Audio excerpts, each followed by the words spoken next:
87, nag-professional ako. The first thing is for the love of the game. Yan ang ano mo talaga eh. More of your career na, di ba? So, talagang the dedication, yung discipline nandun. Happy naman dahil yung 13 seasons ko sa PBA naging fruitful.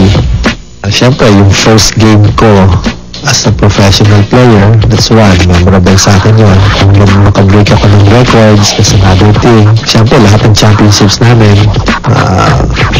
cherish ko rin yun. Lesson in rhythm management.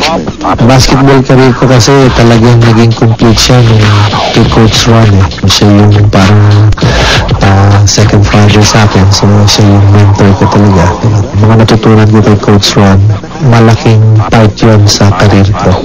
Pero si Coach Baby Delupan talaga parang somewhat nagbigay ng ano sa akin eh. Break. Galing niya mag-motivate. Si Coach Jimmy Mariano, isa rin yung nakasama ko sa UE. Alright now, wasn't that fun? Let's try something else. Yung retirement ko kasi medyo, ano yun eh, a little bit controversial kasi karoon ng dispersal draft. Yun yung naging way for me to enter this coaching opportunity. 5 years ako nag-coach. It's a very taxing and a very challenging job. Playing or coaching, I still prefer playing kasi talagang mabigat ang coaching. Well, siyempre, my main priority right now is to support the coach, no? Siyempre, I see people so na yung pag may problema sa team, motivator ka rin sa kanila, yun ang parang main responsibility ko sa manager. Tapos, siyempre, pagka may mga dealings with sa negotiations na with the import, the players, sa akin yun. Itong responsibility ko yun.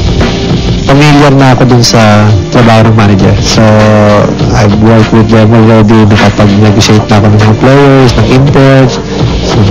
So, hindi mahirap na adjustment on my part. Ngayon, I'm enjoying it. Maganda naman ang being a manager. Tapos at the same time, I have time to play my love, yung sport ko, basketball.